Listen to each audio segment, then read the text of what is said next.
Hei! God morgen alle sammen, og velkommen til årets første sirkulær frokost i 2026. Før vi går i gang, vil jeg gi en kort invitasjon. Neste uke har vi CPC-medlemsmøte. Og det er ikke bare et møte, men det er en reell og viktig mulighet til å påvirke hva CPC skal prioritere fremover. Så vi skal diskutere strategi, satsingsområder og nye prosjekter. Når det gjelder prosjekter, om du har en idé eller et behov du mener vi bør løfte, bare ta kontakt med meg, og så vi skal planlegge et kort innlegg. Så jeg håper å se mange av dere neste uke. Det er tirsdag 5. mars, fra klokka 1 til klokka 3, og det er på Skøyen. Men nå så går vi videre til dagens tema. Vi skal få en oppdatering fra prosjektet ombruksemballasje for mat. Det er et område som virkelig utfordres på tvers av verdikjeden, fra design til logistikk, standarder og ikke minst kommersiell gjennomførbarhet. Så det er akkurat den typen problemstilling vi må løse sammen. Så jeg gleder meg til å høre oppdateringen fra Camilla, som er prosjektleder, og resten av teamet. Hjertelig velkommen. Tusen takk, Marin. Ja, mitt navn er Camilla Klokellum, og er prosjektleder for prosjektet som heter Ombruks- og refylløsning for dagligvarer i butikk. Orkla Foods er prosjekteier, og det er støttet av Handelens Miljøfond. Og det pågår frem til sommeren i år. Som Marin innledet litt med, så for å få til et velfungerende ombrukssystem, så må det fungere i hele verdikjeden, fra produksjon og logistikk til retur og vask, kvalitetskontroll og tilbake til fylling. Og så må det være lett nok for forbruker og håndterbart for butikk. Vi har rigget prosjektet som en design thinking-prosess, med caser, workshops, eksperimenter og tester. Og det er et utforskende prosjekt. Det er viktig å presisere at det vi kommer frem til ikke vil være endelige løsninger, men vi skal bli klokere på hva som skal til for å få til ombruk av emballasje på matvarer i dagligvarehandelen. Målet er at vi på den måten bereder grunnen for videre konkrete initiativer i næringen. Forrige sirkulære frokost i prosjektet handlet om retur og pant, og der fikk vi presentasjon fra Green, som er en av partnerne i prosjektet vårt, og vi fikk en presentasjon fra franske Loop, som har fått til pant og retur og ombruk i stor skala i Frankrike. Men i dag så skal vi zoome inn på konkrete eksperimenter rundt selve emballasjen. Men først litt praktisk. Bruk gjerne chatten underveis til å stille spørsmål, så samler vi opp på slutten og prøver å få besvart det meste. Får vi se hvordan vi ligger an på tid da. Webinaret blir tatt opp, og presentasjonen vil bli delt i etterkant av webinaret. Så med det så skal vi gå til første innlegg. Nofima vil presentere resultater fra vasketester og mikrobiologiske analyser av brukt emballasje. Her er det Idun ketchupflasker og Fjordland grøtbeger som er brukt som case. I tillegg så kommer vi til å se resultater fra test av gjentatt forsegling av grøtskåler med lokkfilm. Velkommen, Nofima og forsker Klause Dongfang Li. Klause, ordet er ditt. Vær så god. Tusen takk, Camilla. Skal vi se. Ja, ser dere skjermen? Ja, bra. Ja. Ja. God dag alle sammen.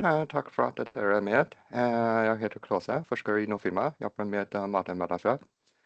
Jeg skal i dag presentere noen nye funn fra prosjektet vårt rundt ombruk av plastemballasje til mat. Dere skal få høre resultatene fra våre hygienetester og forskjellingstester, og hva dette betyr for mulighetene for ombruk fremover. Skal vi se. Ja, nå skal vi se på del 1, mikrobiologiske tester på ketchupflasker. For vi begynner vil jeg bare nevne at disse testene ble gjennomført av Tove, vår sjef i laboratoriet som stod for selve eksperimentet og innsamlingen av alle dataene.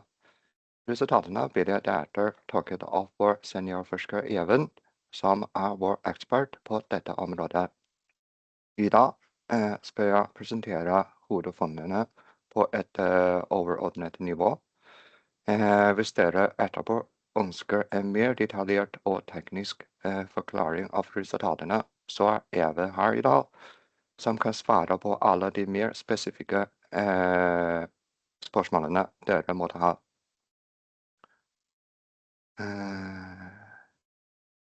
Ja. Idun ketchup kjenner alle. Fantastisk produkt.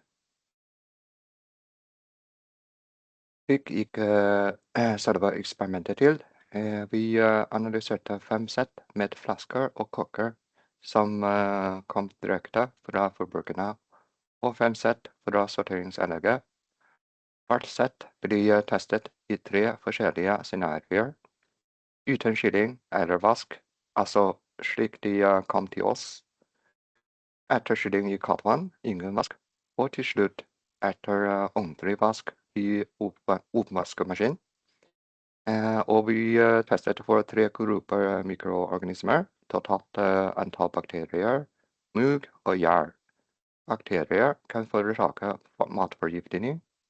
Mugg kan danne giftestoffer, og gjær kan få maten til å bli dårlig raskere. Så ved å teste alle 3 får vi et godt bilde av risikoen. Og her ser dere en figur som samler alle resultatene om bakterier i flaskene. Til venstre ser vi antall bakterier i log per flaske. Jo lavere, jo bedre eller renere.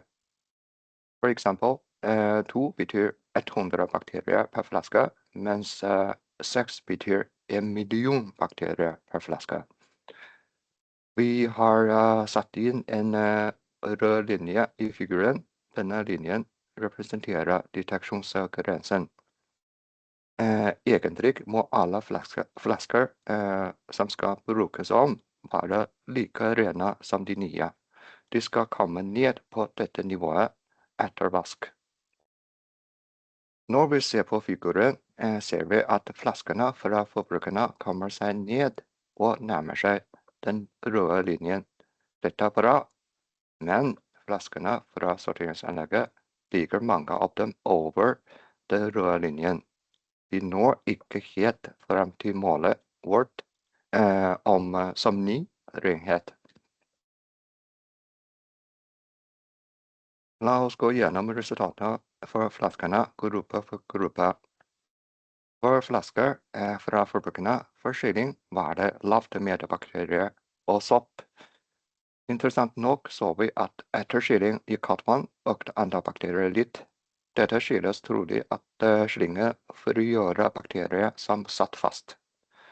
Men etter full vask i oppvaskemaskin ble resultatet bra. Flaskene var nesten like rene som de nye. For nye flasker, dette var vår kontrollgruppe. De var som forventet veldig rene fra starten. For flasker fra sorteringsanlegget var bildet helt annerledes. For noen form for rengjøring var det ekstremt høye nivåer. Vi snakker millioner til milliarder av mikrobier, og vi kunne se synlig mugg på flere flasker. Etter kylling ble det bedre, men nivåene var fortsatt for høye til å være akseptable. Og selv etter full vask i maskin, så var noen av disse flaskene fortsatt ikke rene nok. Her ser dere en figur som samler alle resultatene om bakteriekorkene. En del av korkene fra forbrukerne ligger fortsatt over den røde linje etter vask. De når ikke helt ned til samme kvaliteten. For korkene fra sorteringsanlegget er situasjonen enda klarere. Nesten alle ligger langt over grensen. Dette forteller oss at korkene utgjør en større utfordring enn flaskene. Selv med vask kommer vi ikke alltid ned til det akseptable renhetsnivået. For korker fra sorteringsanlegget nei, beklager. Nå skal vi se på resultatene for korkene. Dette viser et viktig bilde for korker fra forbrukerne. For skylling var nivåene lave, men akkurat som med flaskene så vi at skylling i kaldt faktisk økt antall bakterier som blir malt. Det virker som om vannet løser opp og frigjør bakterier som sitter i overflaten. Det mest bekymringsfulle at selve ettervask i fotmaskemaskin var det fortsatt målbar mengde bakterier igjen på korkene. Vaske alene hjalp ikke tilstrekkelig.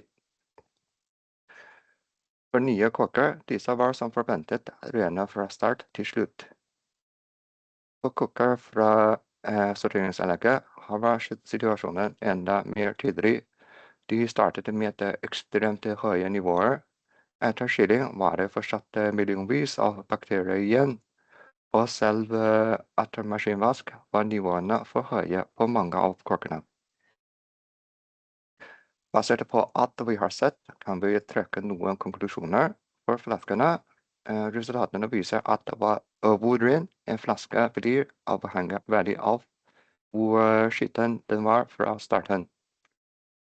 Forbrukerflaskene blir som regel rene nok etter en maskinvask til at de kan vurderes til ombruk. Men flaskene fra sorteringsanlegget en stor utfordring. De starter med for høye nivåer, og vasken når ikke alltid for å få dem helt rene. Vår anbefaling derfor å se nærmere på om disse flaskene trenger ekstra og kraftigere rengjøring hvis de skal brukes igjen. For korkene bildet enda tydeligere. Korkene blir ikke like rene som flaskene etter vask. Dette skyldes trolig at korken har en mer ujevn og kompleks overflate, der bakterier kan gjemme seg. Vår data viser at det ikke trygt å bruke om korkene med dagens rengjøringsmetode.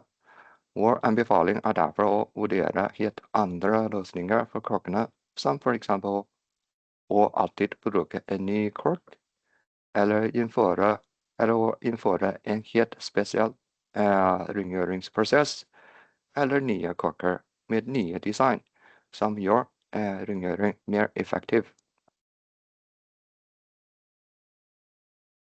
Nå går vi videre til del 2 av presentasjonen, mikrobiologiske tester på grøtskåler. Dette var et annet eksperiment, der vi ville teste om en enklere rengjøringsmetode som en vanlig forbruker kunne gjøre hjemme tilstrekkelig.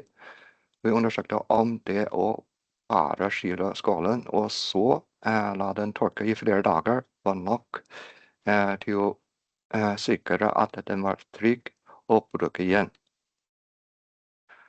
Risgrøt fra fjorden kjenner alle, fantastiske produkt. Slik gikk eksperimentet med grøtskålene til. Vi analyserte 5 brukte grøtskåler. På hver skål testet vi 4 forskjellige mikroorganismer. Totalt antall bakterier, bacillus, cereus, en spesiell type bakterier som kan forårsake matforgiftning, og som ofte finnes i kornprodukter som grøt, og mugg og gjær. Vi testet bare et scenario. Skålene etter de var skyllet i kaldt vann, og så hadde stått og tørket i romtemperatur i flere dager. Målet med å la dem stå noen dager og se om det fantes mikrobier som kunne begynne å vokse igjen når de fikk fuktighet og litt tid. Så fant vi resultatene var positive etter denne enkle behandlingen. Altså bare kyling og 6 dagers tørking var mikrobionivåene i skålene lave. Vi fant mindre enn 100 bakterier totalt i hver skål, noe som var et lavt tall.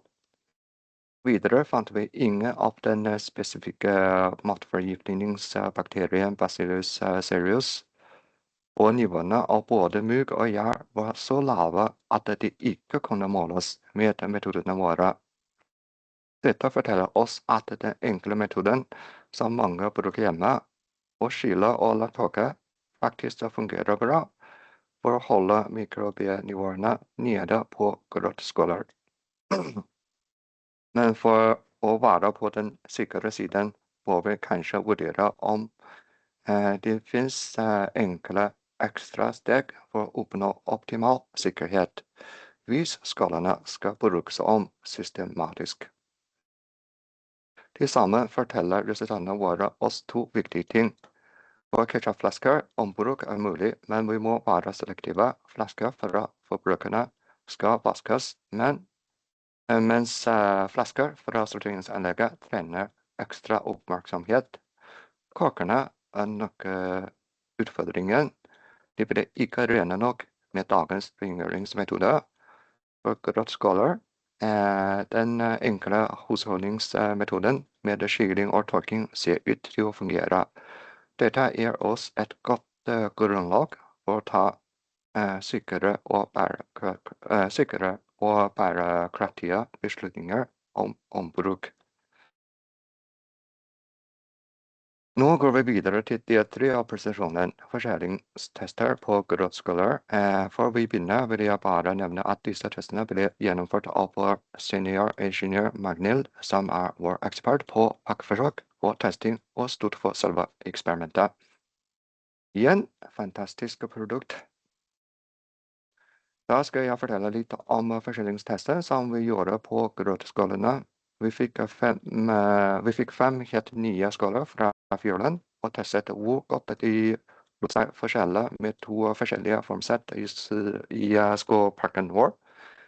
Ingen av formsettene passet helt perfekt til skålens form, så vi valgte de 2 som fungerte best. For hvert formsett kjørte vi enten 2 eller 5 runder med forskjelling og fjerning av filmen. Etter hver runde vurderte vi visshet hvor tett forskjellingen var, og hvordan forskjellingsflaten så ut, om det var tegn til slitasje eller skade. Så fant vi generelt var forskjellingen god, bortsett fra i 2 av hjørnene, og årsaken var at formsettet ikke passet helt perfekt til skålens form. Vi så at skålene kunne forskjelles minst 5 ganger, uten at kvaliteten på selve forskjellingen ble dårligere. Der den første satt. Slitasjen på forskjellingsflaten ble mer synlig etter hver runde. Det var som forventet, men vi så ingen vesentlig skade som påvirket funksjonen. Konklusjonen var at skålene kan forskjelles flere ganger, og dermed teknisk sett egnet for ombruk. Men vi trenger mer kunnskap om hvordan forbrukerne oppfatter slitasjen. De synes skålen ser brukbar ut etter flere runder. Det må vi undersøke videre. Her ser dere hvordan forskjellingsflaten utvikler seg gjennom forsøket. Bildet viser skålene etter 1, 3, 4 og 5 forskjellinger. Det dere kan legge merke til at slitasjen blir gradvis mer synlig på hver gang. Etter første forskjelling er flaten nesten som ny. Etter 5 ganger ser man tydelige merker. Likevel, og dette er viktig, selve forskjellingen fungerte like godt gjennom alle syklusene. Slitasjen var kun visuell. Den påvirket ikke funksjonen. Dette bildet illustrerer godt dilemma vi står i. skålene fungerer teknisk sett, men hvordan vil forbrukerne reagere på denne slitasjen? Det er akkurat det vi må finne ut i fremtiden.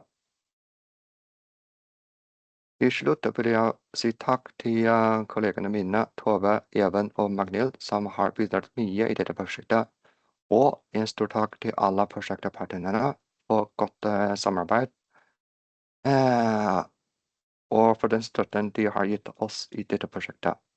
Takk for oppmerksomheten. Jeg er klar for spørsmål.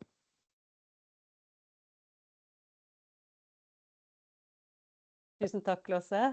Det var veldig fine presentasjoner og veldig nyttige og konkrete funn. Du har vært ganske effektiv, så vi ønsker du spørsmål med en gang, eller skal vi ta det helt på tampen? Er det noen som har noen spørsmål? Ja. Hvis ikke vi har noen spørsmål umiddelbart, så jo, her kommer det et spørsmål fra Hildegunn. Spørsmål for klargjøring. Ketchup-flaskene fra sorteringsanlegg, er det de flaskene som ble hentet fra kommunalt anlegg? Omlastingsstasjon? Det er spørsmålet fra Hildegunn.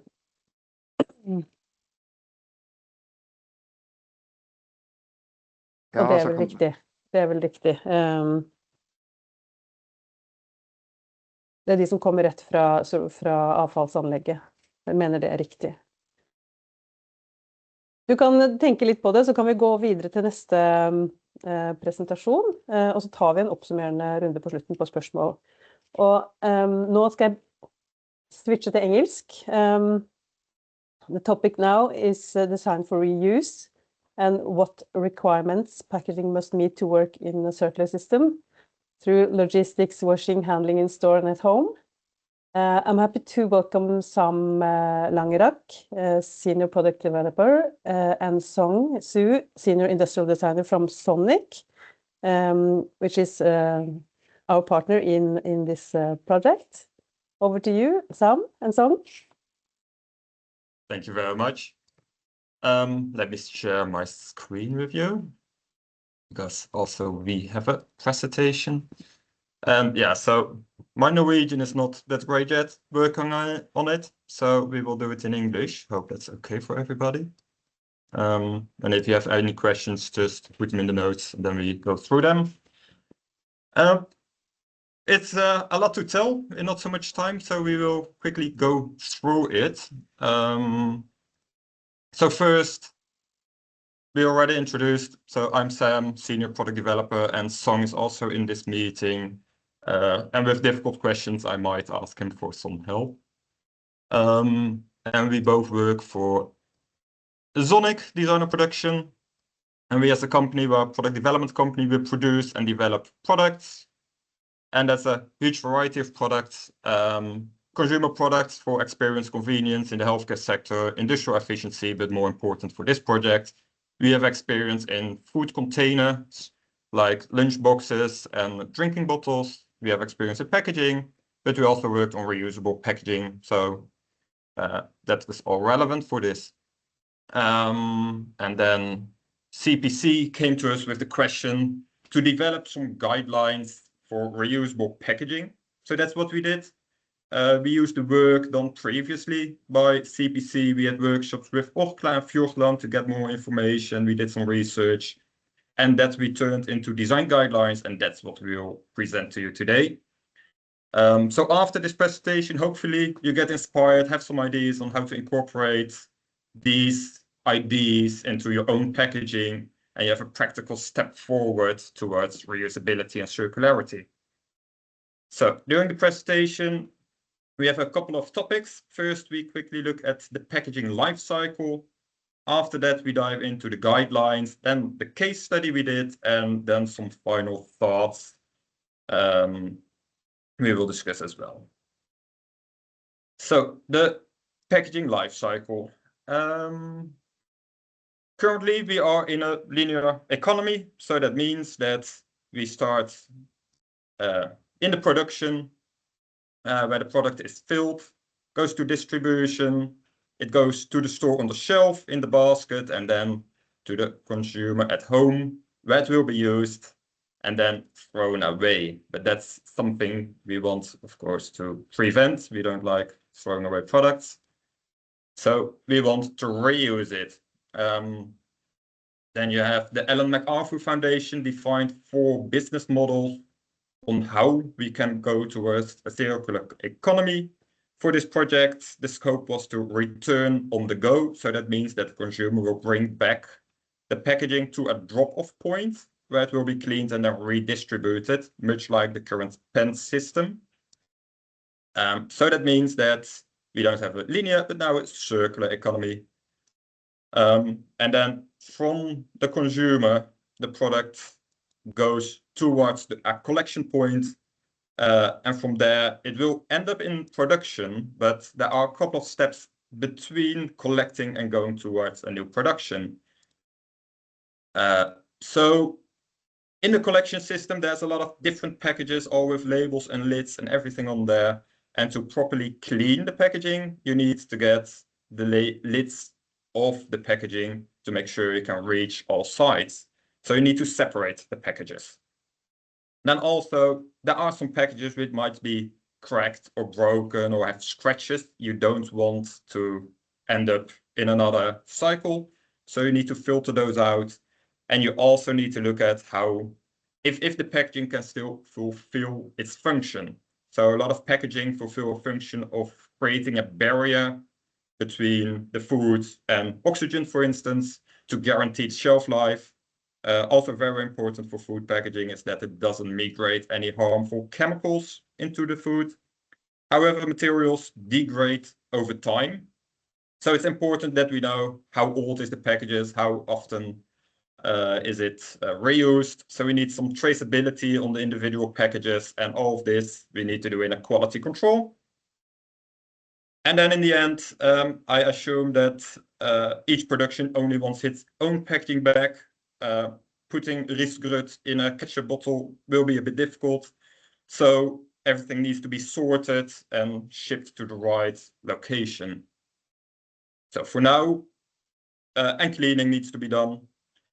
So for now, we assume this is all one station where this all will be happening. The exact order doesn't matter too much. So from now on, the cleaning, we call it cleaning, but they will take care of all the separation, sorting, and quality control. And then after that all's done, it goes back in production for a new life cycle. However, important to mention is that we will talk about design for reusability, but we need to keep in mind that the life of a package, even though reusable, will not be everlasting. It will end up in the waste at some point. So design for reuse should also consider design for end of life. We didn't fully include this last part in the design guide. We partially looked at it, but there's a lot of research done and already design guides on this, so keep that in mind. Then we go to our design guide. So what we did is we made a form which you can fill in to judge the reusability of a food packaging. Let's walk through it a bit more detailed. So the form is divided in several topics and parts. All the way on the left, we have the design principles. So these are kind of the criteria, the topics on which we are going to base the packaging. And we grouped these in the various life cycle stages. So during the production, you have certain criteria. During distribution, certain criteria. For the cleaning, you have certain criteria, and so on. Then if we go one place to the right, if the presentation does so, yes. Then we have the priority score. So this score shows how high of an impact the principle has on the reusability. So if it has a 1, it has a bit of impact. You should keep it in mind, but not too high. Whereas a 3 will have a very high impact, and it's an important principle for the reusability of a packaging. Then we move over to the next block. That's the component analysis. This is where you as a user will fill in the score of your packaging. So here you fill in 1 if your packaging performs very poor on this aspect, or 5 if it's excellent. The first column of this component analysis is the general part.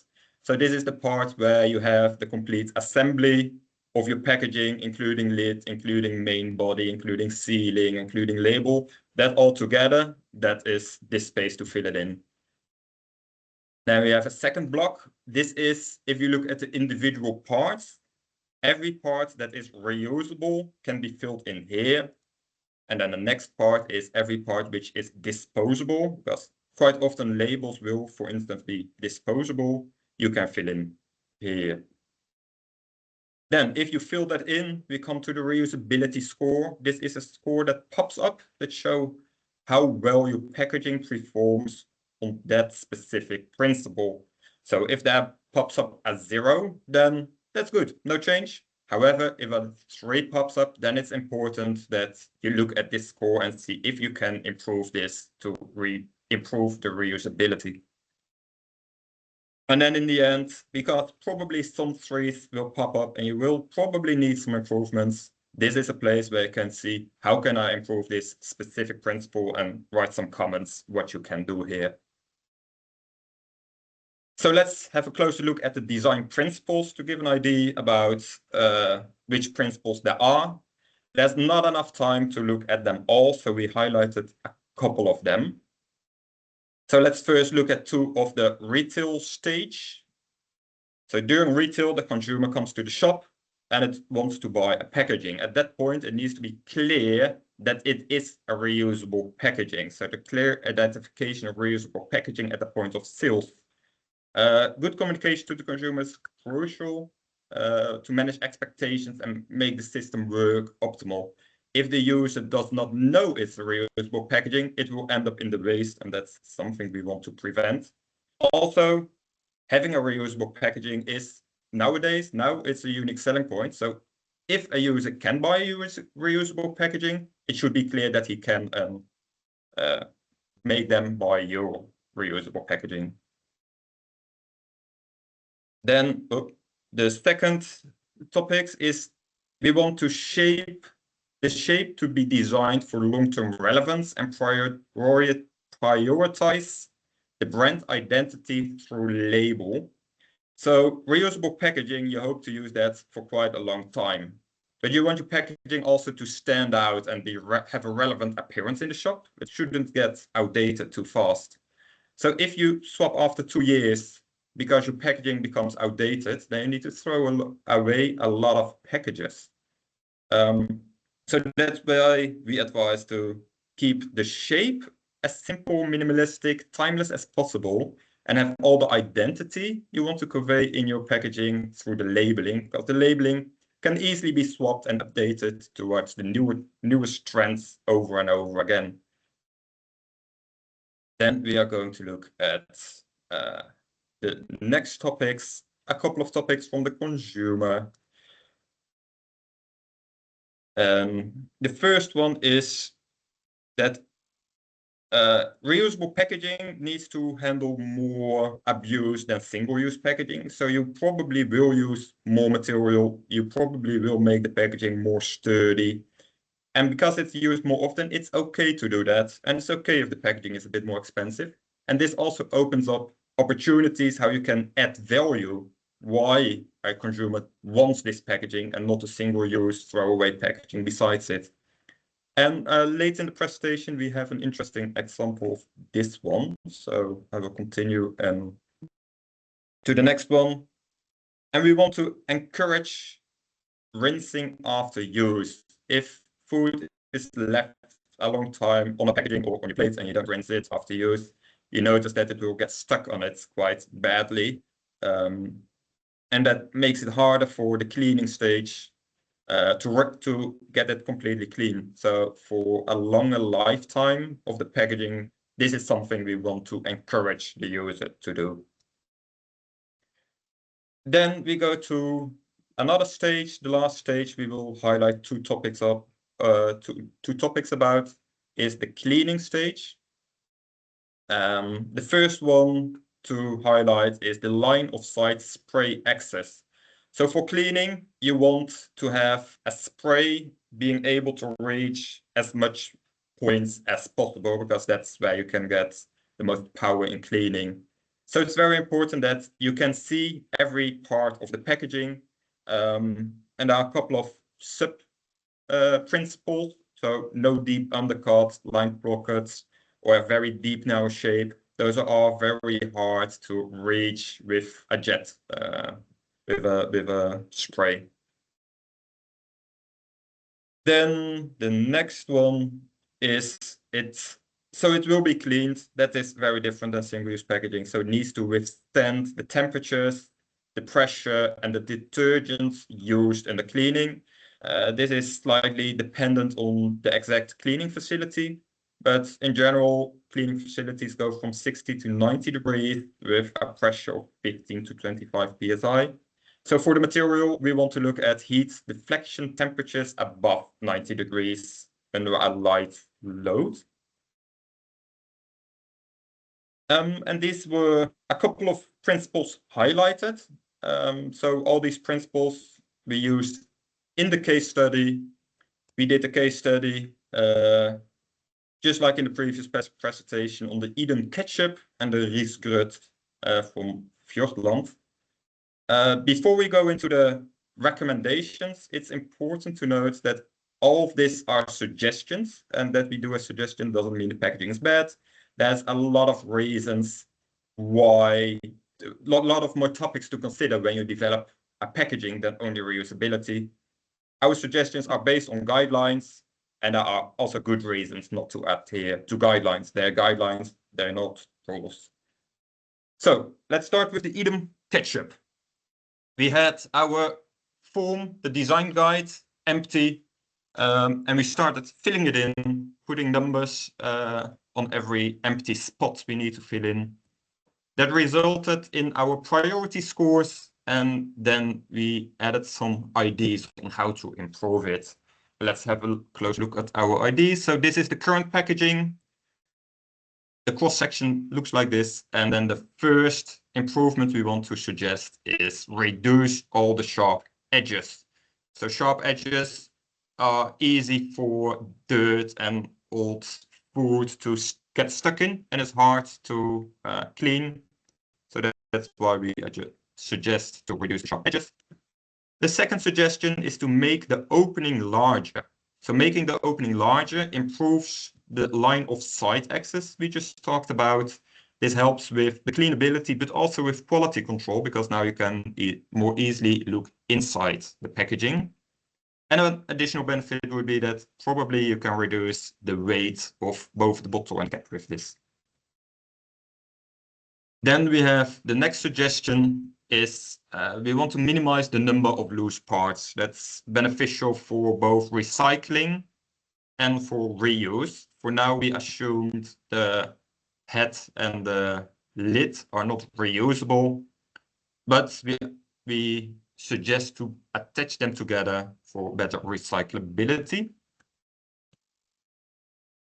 And we suggest to change the sealing. So we want the seal to have, we don't want to damage the reusable part. Having a seal glued or stuck or molten towards a bottle, towards the reusable part, can damage it. So we suggest moving towards a compression seal to prevent damage to the reusable part. Additionally, it also helps the consumer. I have always the problem that when I try to get rid of a seal, that half of the seal stays on top of whatever packaging I'm getting it rid of. So it's easier for the consumer. It adds value for them. Then there are two options for the labels we want to suggest. The first option is staying closer to the current design, which is a kind of a sticker, but to have a loose corner in the end. So then you can easily grip onto it and rip it off to separate the label from the packaging. The second suggestion is a bit of a larger suggestion. This is, instead of the label, we use a sleeve all around the packaging. This allows us to put all the colors and all the branding on the sleeve. And because of that, the bottle itself can be very light colored or even transparent. and having a transparent bottle, if you have removed the sleeve, would improve cleanability, quality control, promotes that the user will pre-rinse the bottle itself. Additionally, because we moved to a compression seal in the previous slide, we lost the tamper evidence. With this, we again have tamper evidence.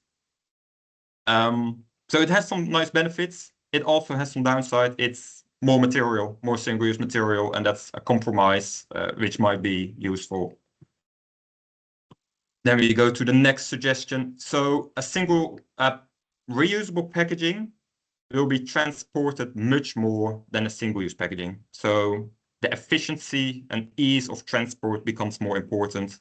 So we improve the stackability by slightly changing the bottom of the bottle. And we suggest to add a QR code for the traceability. So with this, we can individually trace this specific bottle to see how often it is reused and how long it already exists to keep the quality control in check. So these were the suggestions we had. And if we look on the left, we see all the suggestions we made, where we made improvements on, but that also leaves some principles we didn't make a suggestion on. Those are these.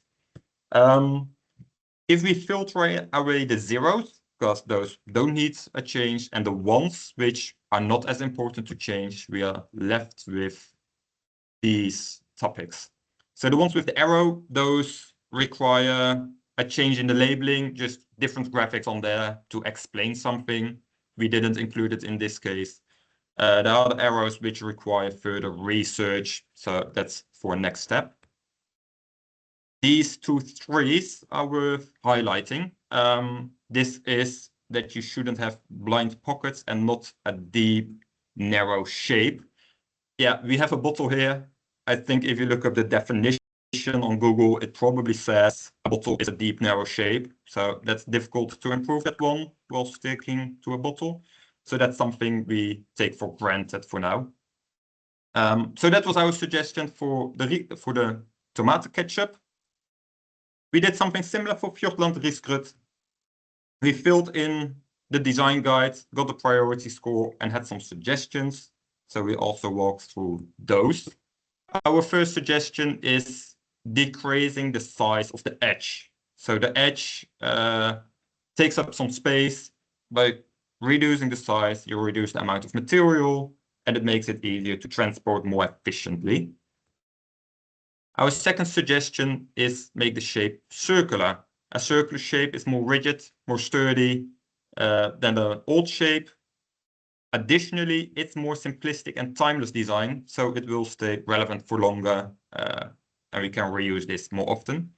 And potentially also it resembles more a regular bowl as you have in your house. So potentially that would also improve the eating experience and elevate this to a next level for the consumer.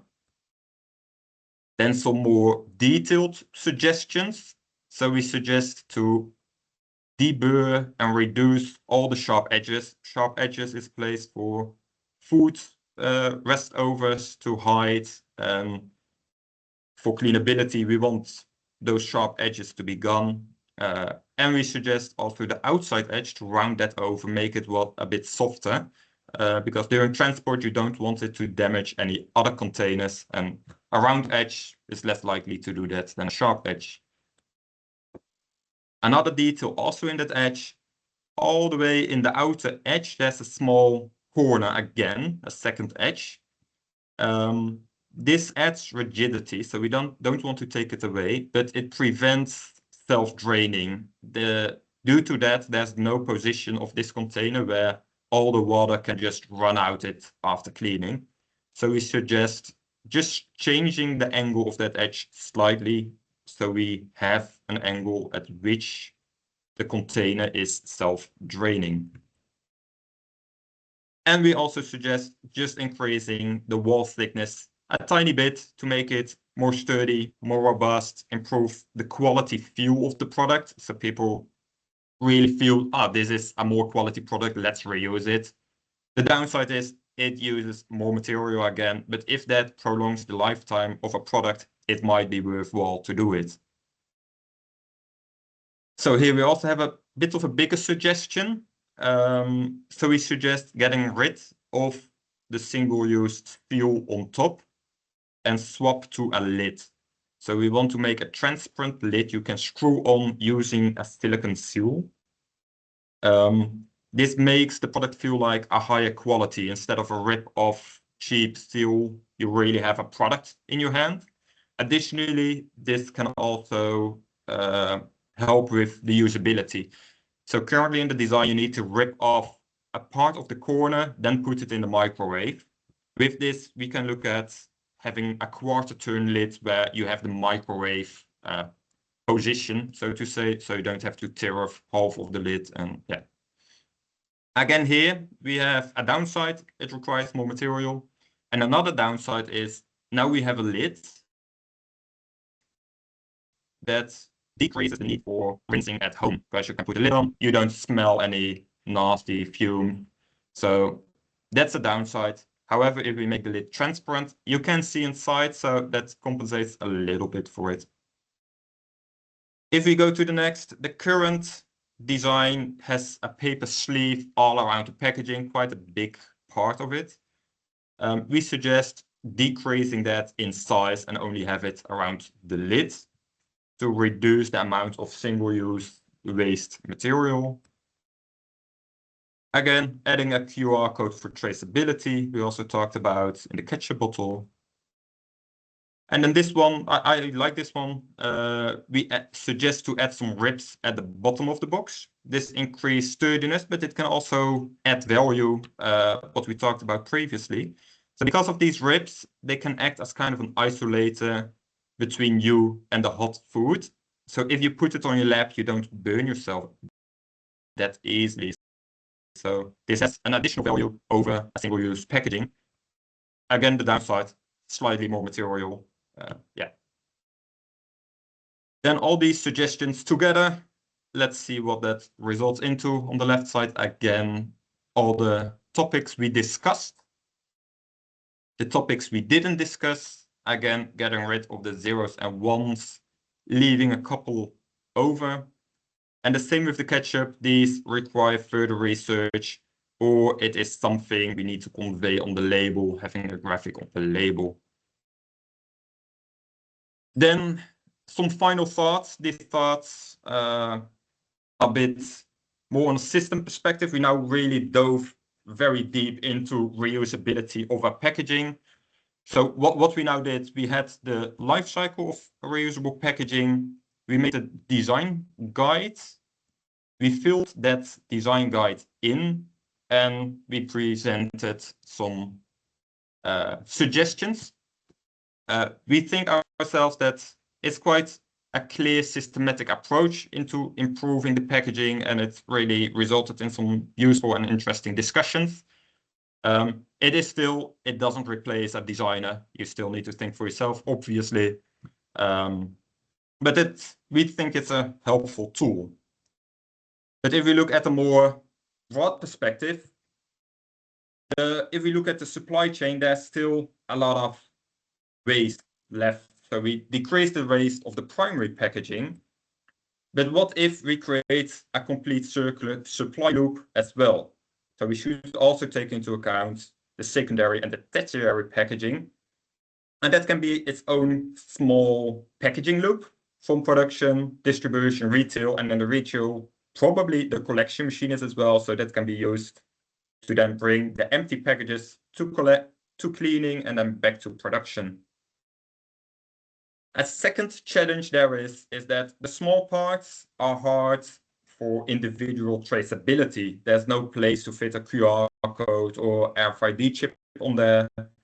They cannot be collected, cleaned, and reused yet.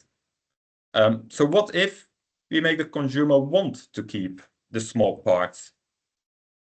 Now we looked at return on the go as a business model, but the Ellen MacArthur Foundation defined 4. Maybe we can incorporate the refill at home as well. So instead of throwing away the lid, now we bring back the bottle, but we keep the lid as a consumer at home.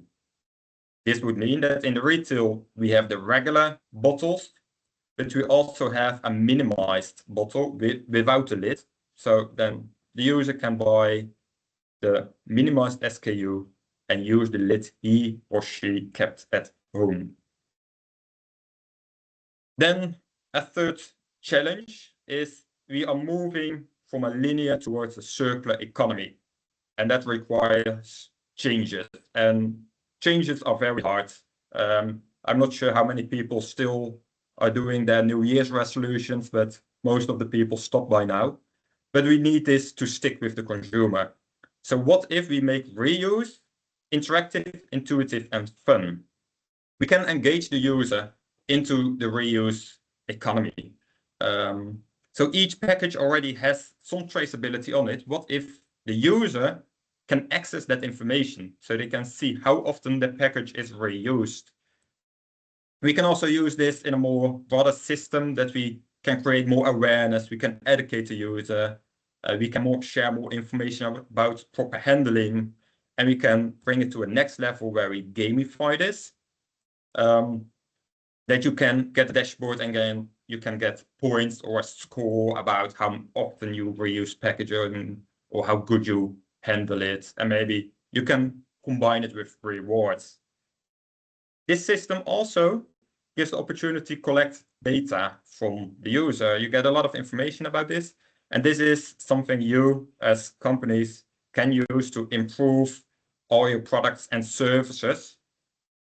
And in the end, also benefits the user by having a more fitting service and product for them. So this creates its own feedback loop and improvements. And then the last challenge. So now we really dove into reusable food packaging. We made a step from a linear to a circular economy. However, the question is reusability the goal? Is it not a mean to a higher goal? So if we look at the 9 R's, I'm not sure if everyone heard about these. You have also 7 R's or 6 R's or 8 R's.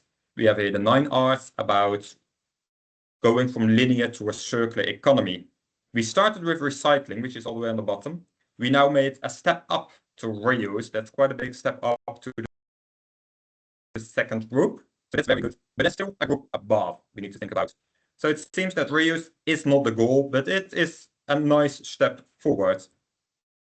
So we need to think about how can we reach that next step as well. We shouldn't stop by just reusing. Maybe there are parts we can eliminate, we don't need. We need to think differently here. So a small thought is that, for instance, for the riskrut, we now suggested how we can make the step to reusability, but how can we make the step further? So riskrut already needs to be heated up. You need to have a spoon. So very likely you are in a place with a microwave or a kitchen with other cooking equipments. Probably there's also plates and bowls as well. So do we need a bowl in the packaging?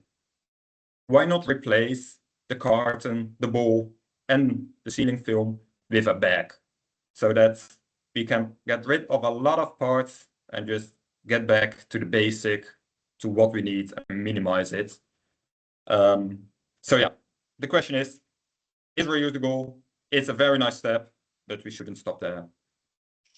And I think I now made it in approximately the half hour I got. So thank you very much. And maybe there are a lot of questions, maybe not, I don't know. Oh, there's a lot in the chat already. But thank you very much. Thank you very much. Tusen hjertelig takk. And to both of you, I know you've been working hard on this topic for us, and it's a challenge to work on the level we are in when we're in we're not supposed to do the actual product development, but still get some findings.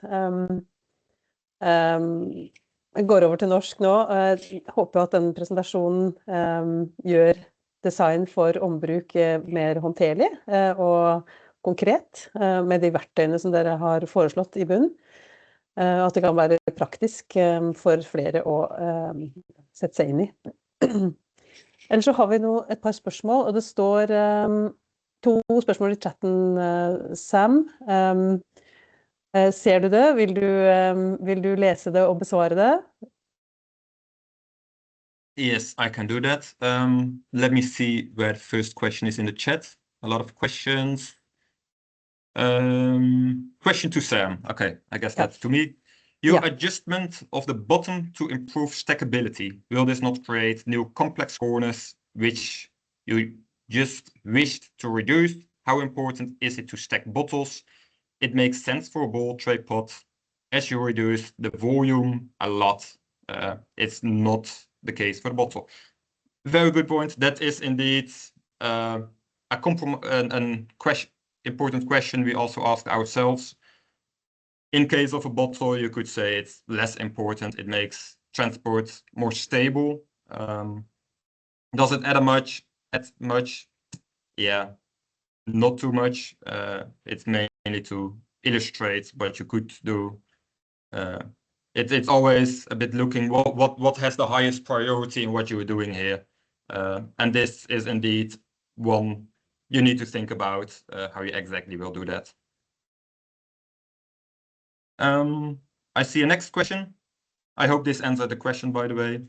I will just continue to the next. Have those design changes suggested, discussed with the stakeholders? If so, what was the feedback? If not, is this the next step?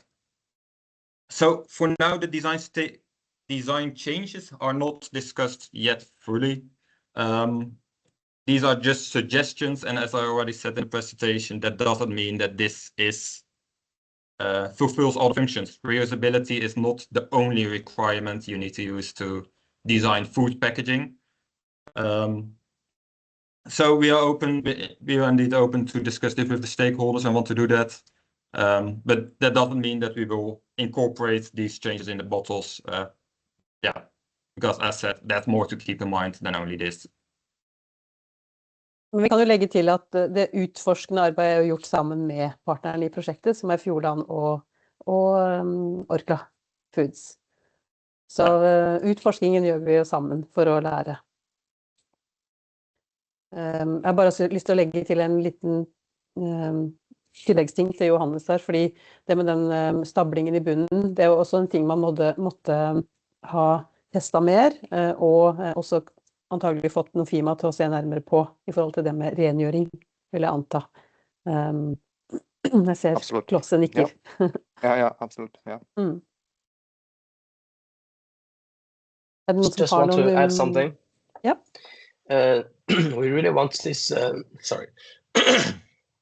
We really want this chart to be a discursive tool, also as a collaboration tool, just to improve the discussion surrounding this topic. So we should treat it very flexibly as a tool, and it's not so straightforward. It's like you must do any changes, but we want to bring this tool for a better collaboration with different stakeholders as a starting point, and also as a reviewing point to fine-tune our product. So yeah, and our presentation is not like 100% correctly, so there will be a lot of possibility, but we would like to use this to provide that bigger possibilities for everyone. Yeah. Camilla, dette var virkelig interessant. Tusen takk til alle. Og jeg tenker, Camilla, avslutningsvis kan du fortelle litt mer om neste steg? Hva skjer fra nå av? Ja, vi er fortsatt midt i prosjektet, så vi har flere oppgaver som handler om andre deler av det med ombruk. Altså neste steg på akkurat det med designkriterier, vi er jo på en måte litt i mål med det i vårt prosjekt. Og vi kommer til å dokumentere og dele og analysere litt mer, men det blir jo at vi utforsker ulike deler av det å lage et ombruksprodukt. Så et neste steg det henger litt i luften, og målet er jo at noen skal ta dette videre, og at vi har beredet grunnen og lagd noe som er enklere å gå inn i da, enn før vi startet prosjektet. Og sånn som det med designkriterier, det er jo litt som med designkriterier generelt, at man finner aldri finner ingen oppskrift som er helt copy-paste til alle prosjekter, men du får en systematikk som ligger i bunnen, som man kan begynne å ta i bruk, da, og som kan gi mange muligheter for produktutviklingsteam. Ja, så det er egentlig der vi står i et sånn type design thinking-prosjekt da. Tusen takk. Da er vi på tid, og send gjerne flere spørsmål. Vi deler hele veien, det er hele poenget med prosjektet, at vi skal dele og lære sammen. Så jeg vil i hvert fall gjerne si tusen hjertelig takk til Nofima og Zonic for veldig, veldig bra arbeid generelt i prosjektet, men spesielt for å forberede denne presentasjonen. Veldig, veldig nyttig, synes vi. Og så håper vi at dere andre er enige, og at dette er ting som dere kan ta med videre og har lyst til å gå enda mer inn i å ta i bruk da. Så vi deler fortsatt fremover, så følg gjerne med, og ta kontakt hvis det er noe dere vi skal bidra med. Jeg ønsker alle en fin dag. Tusen takk. Ha en fin dag. Ha det. Ha det. Ha en fin dag.